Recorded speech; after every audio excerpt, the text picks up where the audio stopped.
National crime news Bharat में आपका स्वागत है। मैं सुधीर गंगवार। नमस्कार। देश में इस समय राजनीतिक बहुत उठापटक चल रही है। आप लोग अधिकांश लोग देख रहे होंगे और सुन भी रहे होंगे कि संविधान निर्माता के नाम से एक महान व्यक्ति जिनका नाम डॉक्टर भीमराव अंबेडकर है, उन्हें उनकी उपलब्धियों के लिए देश का सर्वोच्च सम्मान भारत रत्न से नवाजा जा चुका है। उनकी चर्चा के दौरान, संविधान की चर्चा के दौरान, देश के गृह मंत्री अमित शाह पर यह आरोप लगा है कि उन्होंने डॉक्टर भीमराव अंबेडकर का राज्यसभा में अपमान कर दिया है। इसको लेकर जितनी विपक्षी पार्टियां हैं पूरे देश की, खासकर कांग्रेस, समाजवादी पार्टी, ये दो पार्टियों ने अपने कार्यकर्ताओं से पूरे देश में उनके विरोध प्रदर्शन के लिए कहा है। और आज समाजवादी पार्टी के कार्यकर्ताओं ने उत्तर प्रदेश के अधिकांश जिलों में जिला मुख्यालय पर विरोध प्रदर्शन दर्ज कराया है। और उनके सम्मान की बात करते हुए उन्होंने कहा है कि जब तक अमित शाह देश के गृह मंत्री माफी नहीं मांगेंगे और अपने पद से इस्तीफा नहीं देंगे, तब तक ये विरोध प्रदर्शन जारी रहेगा। इसी के साथ बसपा सुप्रीमो मायावती ने भी अपने कार्यकर्ताओं से यह आह्वान किया है कि 24 दिसंबर को पूरे देश में देशव्यापी प्रदर्शन कर देशव्यापी आंदोलन चलाएंगे।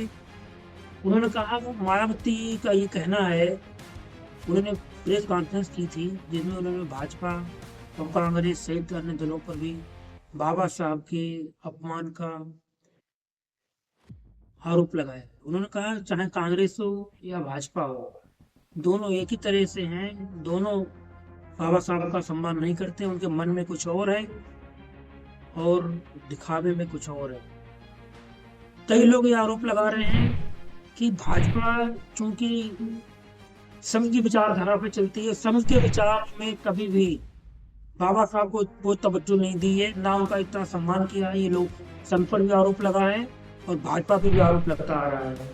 और कई बार भाजपा के ऐसे नेताओं ने बयान जारी किए हैं जिनके आधार पर बहुत लोग ये कहते हैं भाजपा कभी भी अंबेडकर का समर्थक नहीं रही है।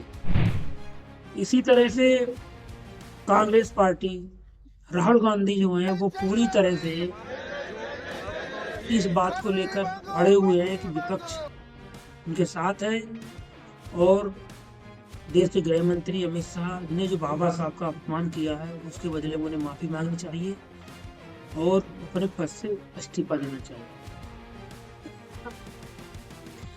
एक बात आप लोगों को मैं बहुत बारीकी से बता देना चाहता हूँ, आपने हो सकता ना ध्यान दिया हो। बहुत सारे ऐसे मुद्दे हैं जो राहुल गांधी ने लोकसभा में उठाए हैं, सदन में उठाए हैं, अपने भारत जोड़ो यात्रा के दौरान उठाए हैं। और उन मुद्दों को जो कांग्रेस पार्टी के सेकंड लेवल के जो नेता हैं, सेकंड लेयर के जो नेता हैं, यानी प्रदेश लेवल के नेता हैं, चाहे गुजरात हो, उत्तर प्रदेश, महाराष्ट्र, हरियाणा, पंजाब, उन नेताओं ने राहुल गांधी को उठाए हुए मुद्दों पर, जो राहुल गांधी ने मुद्दे उठाए हैं, उनको वो जमीनी स्तर पर नहीं ले जाते हैं। यानी कोई कार्यकर्ता कांग्रेस का राहुल गांधी के मुद्दों से लगता है सरोकार ही नहीं करता। इस बात का आपने अगर ध्यान नहीं दिया तो आगे से आप ध्यान देना।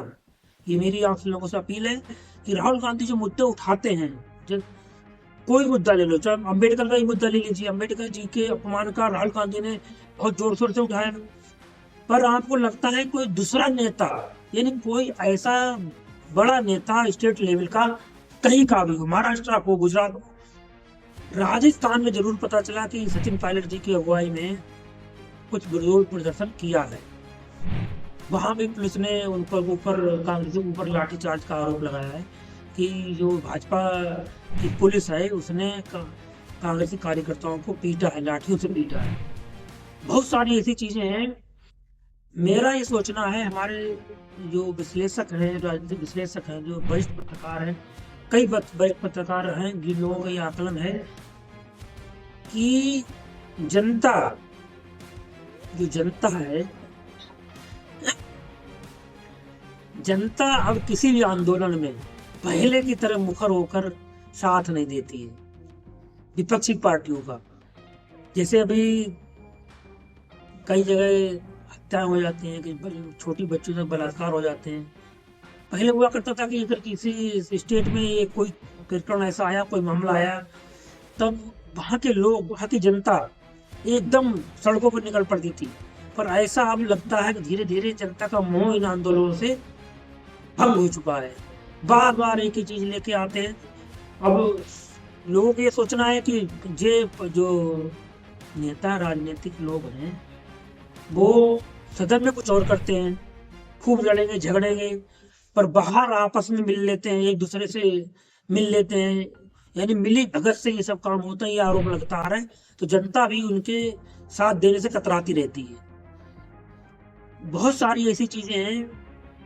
अब जो सबसे बड़ा मुद्दा यही है कि मायावती जी ने जो आरोप लगाया है, बहुजन समाज पार्टी की जो प्रमुख हैं, पूर्व मुख्यमंत्री उत्तर प्रदेश की, उन्होंने आरोप लगाया है कि ये सब जो बाबा साहब जी के अपमान, उनके पक्ष में बोलना, उनके अपमान का विरोध में प्रदर्शन करना, ये सब दलितों के, शोषित वंचितों के वोटों के लिए हो रहा है। यानी वोट की राजनीति कर रहे हैं लोग। उन्हें इनकी लोगों के हितों की चिंता नहीं है, हितों के बारे में कोई मतलब नहीं है, उन्हें सिर्फ वोट दिखाई पड़ते हैं।